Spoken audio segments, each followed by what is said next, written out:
The concept of interpretation.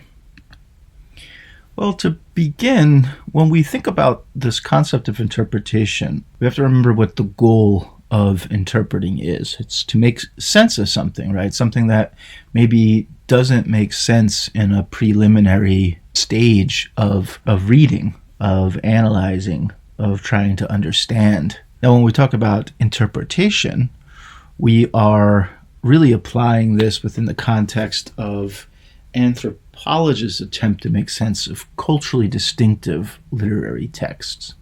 So there are traditions or practices of interpretation that are not anthropological, that, let's say, are used by other disciplines.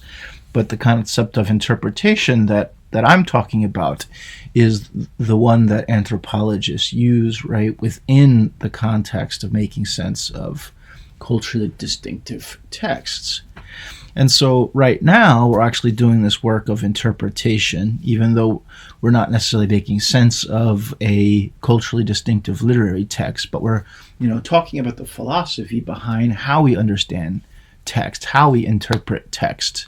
And the concept of interpretation includes both of those meanings. So some of the basic ideas we could think about here, interpretation, right, is textual analysis. It's a way of understanding a text. And in its humanistic roots, it's much more than just trying to explain, let's say, within the context of scientific methods, but in fact is really grounded in an understanding that is not, let's say, simply observational or simply measurement-based, quantitative-based.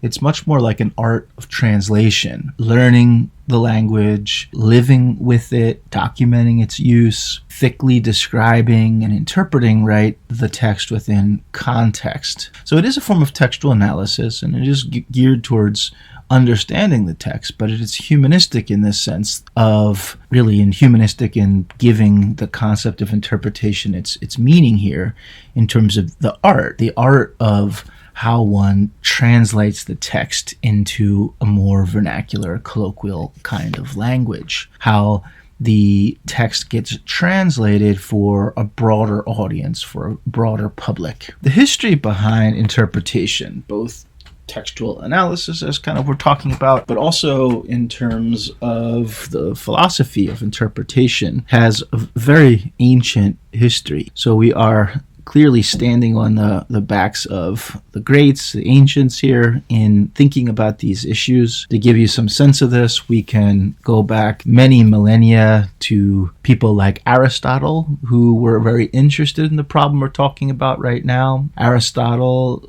wrote about the importance of context in interpretation in the ancient world, that the text itself, while important, is only part, right, of how one interprets, and that we need to be thinkful or mindful of the context of a text. In the medieval period, someone like St. Augustine wrote about the importance of figurative meaning. If you think about the medieval period and the dominance of Christianity, St. Augustine participated in debates about the meaning of the Christian Bible and religious text. And in relation to those who advocated for a very literal type of interpretation, St. Augustine noted the importance of figurative meaning for those religious texts, that their meaning was more complex than just the surface language may lead one to believe. So both Aristotle and St. Augustine made great contributions to how we think about interpretation today. In the modern period, we have Hans Georg Gadamer, one of a number of different modern philosophers, theorists who thought about interpretation. And for Hans Georg Gadamer, for modern thought about interpretation, we go beyond the ancients and medieval thinkers, in that someone like Gadamer really emphasized the idea of dialogue, that a good interpretation of a text isn't the result of simply an individual researcher, let's say in this case an anthropologist. It is not the work of an individual researcher, but rather a good interpretation of the text comes about through dialogue with others. Since meaning is fundamentally a social phenomena, Gadamer added to these discussion about the nature of interpretation by emphasizing dialogue, that it wasn't up, right, to the individual researcher to resolve, right, all of the complexity of meaning of one particular text, that is fundamentally a social process. So thinking about this process, on the one hand, we're using that word textual analysis, or using the concept of textual analysis, and analysis means to divide or cut apart. And analysis is often, thought about within the context, let's say, of scientific, right? The very concept of dissection. And when we're analyzing a text, when we're interpreting a text, we do look at how the text is put together. But at the heart, really, of interpretation is, in fact, synthesis and integration between the text and context.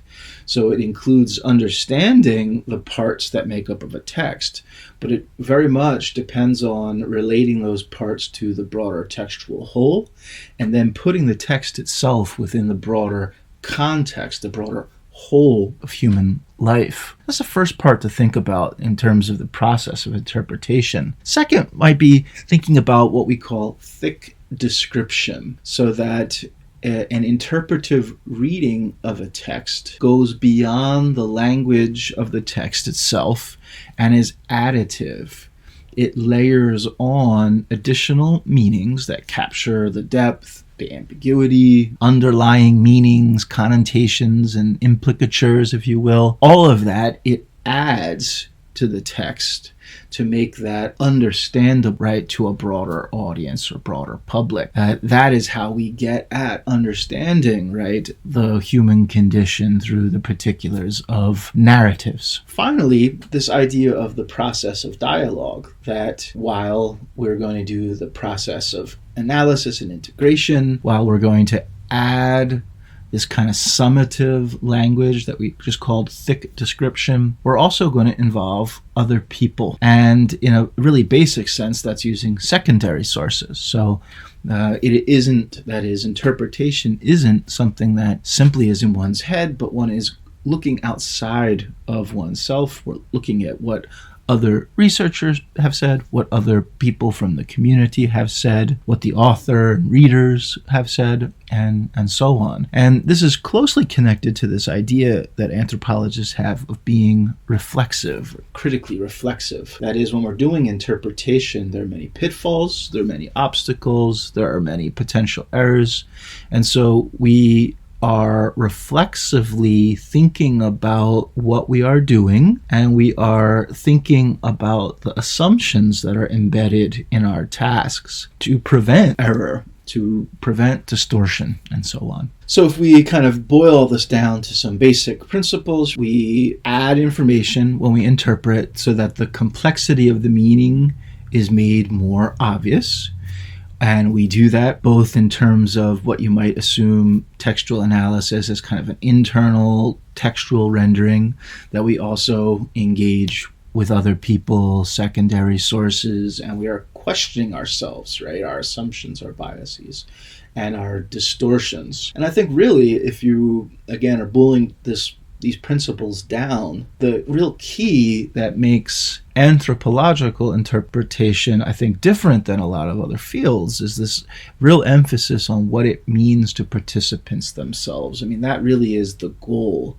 We're not trying to only interpret a text in terms of what it means for us. We are very much interested in what it means to a community. And I think that is really where anthropological philosophies of interpretation are unique and distinctive. So in conclusion, we've been talking a little bit about the concept of interpretation, what goes into this concept, this notion, right, of a way of making sense, a humanistic way of making sense of culturally distinctive texts, as well as the study, right, of that making sense. And we talked about sort of how it is used in anthropology, its relationship to holistic thinking, kind of a big picture thinking in anthropology. So we're not just focused on the text, but we're focused on a much broader whole of human life. We talked about how Anthropologists think about interpretation in terms of thick description. This is the work we do, the additional additive work to a text